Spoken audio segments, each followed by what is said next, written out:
नमस्कार, मैं दिव्या। उत्तर प्रदेश की बड़ी खबरों में आपका स्वागत है। आज है 28 फरवरी, दिन शुक्रवार।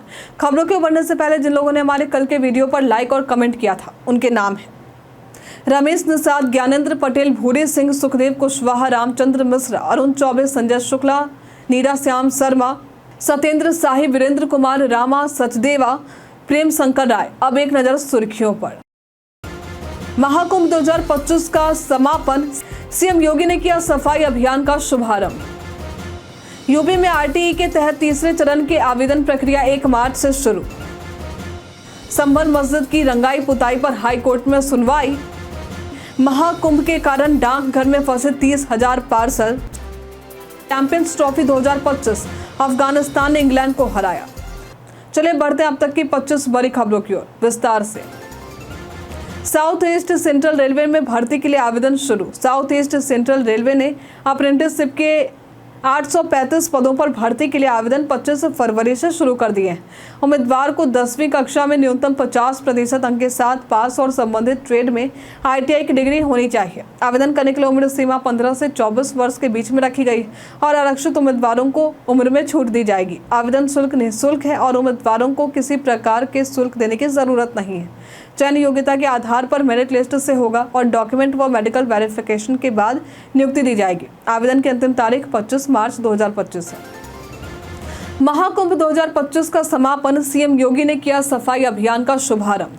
महाकुंभ 2025 के समापन पर सीएम योगी आदित्यनाथ प्रयागराज पहुंचे और संगम घाट पर पूजा अर्चना की। उन्होंने अरैल घाट पर सफाई अभियान में भाग लिया। उप मुख्यमंत्री ब्रजेश पाठक ने श्रद्धालुओं का आभार व्यक्त किया। सीएम ने ट्वीट कर स्वच्छता महाकुंभ की सफलता पर प्रधानमंत्री मोदी का आभार व्यक्त किया है। उत्तर प्रदेश बर्थडे स्पेशल में आज बात होगी रविंद्र जैन की। ये हिंदी फिल्मों के जाने माने संगीतकार थे। इनका जन्म आज के ही दिन वर्ष 1944 में उत्तर प्रदेश के अलीगढ़ में हुआ था। इन्होंने अपने फिल्मी करियर की शुरुआत सौदागर से की थी। इन्होंने राम तेरी गंगा मैली हो गई गाए थे। इस गाने के लिए इन्हें फिल्म फेयर सर्वश्रेष्ठ संगीतकार पुरस्कार से भी नवाजा गया था। इसके अलावा ये देश के सर्वोच्च पुरस्कारों में से एक पद्मश्री से भी सम्मानित हो चुके हैं। इनके प्रसिद्ध गानों में गीत गाता चल और साथ ही गुनगुनाता चल, ले जाएंगे दिलवाले दुल्हनिया ले जाएंगे और ठंडे ठंडे पानी से नहाना चाहिए आदि शामिल है। आरटीई के तहत तीसरे चरण की आवेदन प्रक्रिया 1 मार्च से शुरू। शिक्षा का अधिकारी यानी आरटीई अधिनियम के तहत प्रदेश के निजी स्कूलों में पहली कक्षा में निःशुल्क प्रवेश के लिए तीसरे चरण की आवेदन प्रक्रिया 1 मार्च से शुरू होगी। आवेदन की अंतिम तारीख 19 मार्च है और सत्यापन प्रक्रिया 20 से 23 मार्च तक चलेगी। अभिभावक को आय, जाति, निवास और जन्म प्रमाण पत्र सहित अन्य दस्तावेज जरूरी होंगे। संभल मस्जिद की रंगाई पुताई पर हाईकोर्ट में सुनवाई। इलाहाबाद हाईकोर्ट ने संभल जामा मस्जिद की रंगाई पुताई को लेकर बीते दिन को सुनवाई की है। कोर्ट ने एएसआई की 3 सदस्यीय टीम और मस्जिद के मुतवल्ली से मस्जिद की रंगाई पुताई की आवश्यकता पर रिपोर्ट पेश करने को कहा है। हिंदू पक्ष ने मस्जिद में हिंदू प्रतीकों के नष्ट होने का डर जताया। मामले की अब अगली सुनवाई आज सुबह 10 बजे होगी। अयोध्या में रामलला की दिनचर्या हुई प्रभावित। महाकुंभ के चलते अयोध्या में 1.25 करोड़ से ज्यादा श्रद्धालु रामलला के दर्शन कर चुके हैं। मंदिर 19 घंटे खुला रहता है, जिससे रामलला की दिनचर्या प्रभावित हो रही है। महाशिवरात्रि पर अयोध्या शिवमय देखने को मिली, जहां 5 लाख से अधिक भक्तों ने पूजन और जलाभिषेक किया था। सुरक्षा व्यवस्थाओं पर कड़ा निरीक्षण किया गया। संस्कृत शिक्षा परिषद की बोर्ड परीक्षाएं शुरू। प्रदेश में संस्कृत शिक्षा बोर्ड की बोर्ड परीक्षाएं 27 फरवरी से शुरू हो चुकी हैं। पहले दिन अनिवार्य संस्कृत का पेपर हुआ, जिसमें 247 केंद्रों पर 56,700 विद्यार्थी शामिल हुए थे। परीक्षा केंद्रों पर नकल रोकने के लिए कई इंतजाम किए गए। परीक्षा में किसी भी प्रकार के बदलाव से बचने के लिए विशेष उपाय किए गए।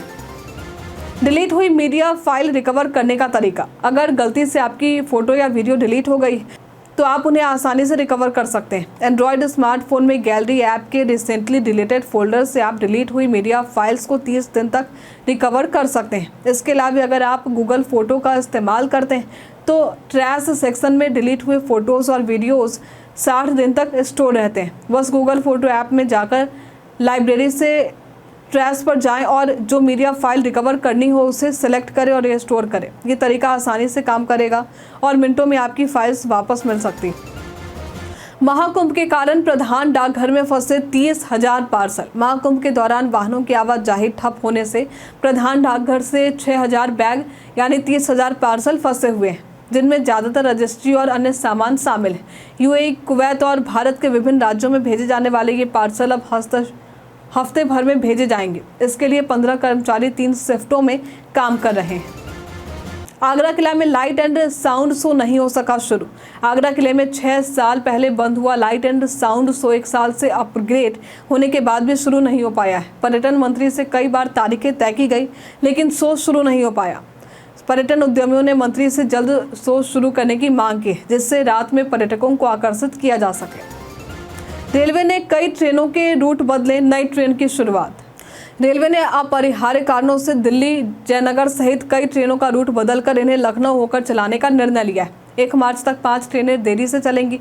इसके अलावा गोमती नगर और डिब्रूगढ़ के बीच नई ट्रेनें शुरू की जाएंगी, जो सप्ताह में 1 दिन चलेगी और कई प्रमुख स्टेशनों से होकर गुजरेंगी। आज इग्नू में रजिस्ट्रेशन की आखिरी तारीख। इग्नू जनवरी 2025 सेशन के लिए रजिस्ट्रेशन की प्रक्रिया आज बंद होने वाली है। यदि आपने अभी तक आवेदन नहीं किया है तो आप आधिकारिक वेबसाइट ignu.ac.in पर जाकर आवेदन कर सकते हैं। आवेदन के लिए उम्मीदवार को सबसे पहले वेबसाइट पर जाकर रजिस्ट्रेशन फॉर जनवरी 2025 सेशन पर क्लिक करना होगा। फिर न्यू रजिस्ट्रेशन पर क्लिक कर मोबाइल नंबर और ईमेल आईडी में रजिस्ट्रेशन करना होगा। इसके बाद एप्लीकेशन फॉर्म भरकर पसंदीदा कोर्स चुनकर फीस का भुगतान करना होगा और कंफर्मेशन पेज का प्रिंट आउट लेना होगा। कुंभ नगरी में बिछड़े 48,500 लोग, 6 साल का बच्चा अब तक नहीं मिल पाया। कुंभ नगरी में स्नान के दौरान 48,500 लोग अपने परिजनों से बिछड़ गए। इनमें पुरुषों की संख्या अधिक रही। 6 साल का एक बच्चा अब तक अपने परिजनों से नहीं मिल सका है। बिछड़े हुए लोगों को मिलाने के लिए भारत सेवा केंद्र और हेमवती नंदन बहुगुणा समिति ने महत्वपूर्ण भूमिका निभाई, जबकि डिजिटल केंद्र से भी 24,000 लोग अपने परिवार से मिले। महाकुंभ 2025 की सफलता, 66 करोड़ श्रद्धालुओं ने किया पवित्र स्नान। पीएम मोदी के मार्गदर्शन में आयोजित महाकुंभ 2025 में 45 दिनों में 66 करोड़ श्रद्धालुओं ने त्रिवेणी में स्नान किया। डीजीपी प्रशांत कुमार ने महाकुंभ की सकुशल समाप्ति पर गर्व व्यक्त करते हुए कहा है कि ये एक अविस्मरणीय अनुभव रहा। उत्तर प्रदेश में बारिश और ओलावृष्टि की संभावना। उत्तर प्रदेश में मौसम फिर से बदलने जा रहा है। आज से 1 मार्च तक प्रदेश के पूर्वी और पश्चिमी हिस्सों में बारिश और ओलावृष्टि के आसार हैं। प्रदेश में कई जगहों पर बादलों की आवाजाही रही, जिससे तापमान सामान्य से कुछ कम रहा। एएमयू प्रवेश परीक्षा के लिए आवेदन तिथि बढ़ी। अलीगढ़ मुस्लिम यूनिवर्सिटी यानी एएमयू के स्कूल में कक्षा 1, 6 और 9 में प्रवेश परीक्षा के लिए आवेदन की अंतिम तिथि 29 मार्च तक बढ़ा दी गई है। विलंब शुल्क के साथ 5 अप्रैल तक आवेदन किए जा सकते हैं। आवेदन में सुधार के लिए विंडो 8 से 10 अप्रैल तक खुलेंगे। 455 सीटें कक्षा 1 के लिए, 205 सीटें कक्षा 6 और 450 सीटें कक्षा 9 में। क्या होता है एक्स शोरूम कीमत और ऑन रोड कीमत में अंतर? एक्स शोरूम कीमत वो कीमत है जो वाहन निर्माता द्वारा निर्धारित होते हैं और इससे केवल वाहन की कीमत, डीलर का मुनाफा और जीएसटी शामिल है। इसमें रजिस्ट्रेशन, रोड टैक्स, बीमा पॉलिसी और अन्य शुल्क शामिल नहीं होते।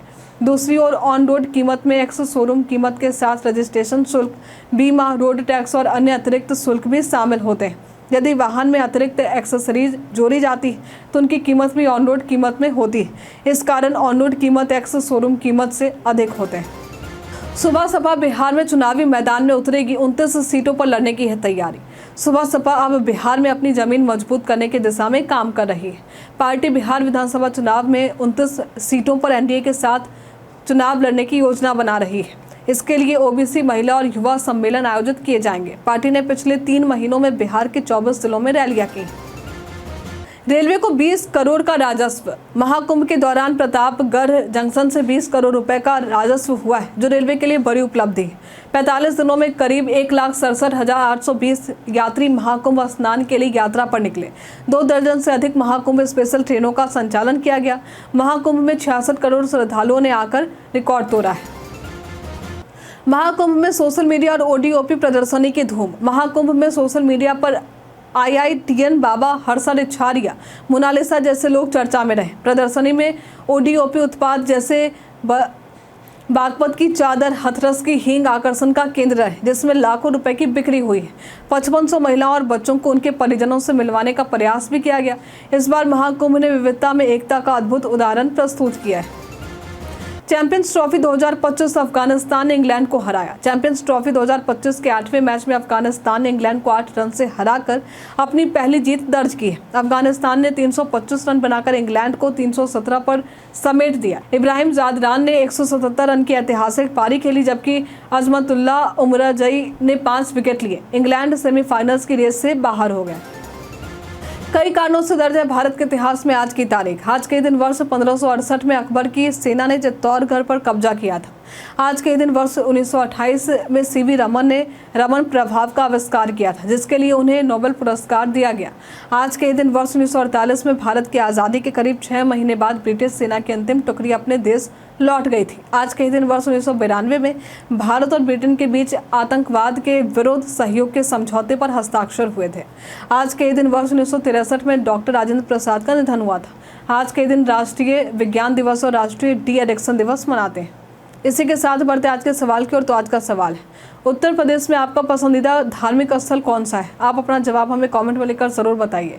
आज के लिए फिलहाल इतना ही। उत्तर प्रदेश की तमाम खबरों के साथ बने रहने के लिए देखते रहे डेली यूपी। और साथ ही अगर आप यूट्यूब से देख रहे हैं तो चैनल को लाइक करना और सब्सक्राइब करना। अगर आप फेसबुक से देख रहे हैं तो पेज को फॉलो करना ना भूलें। धन्यवाद।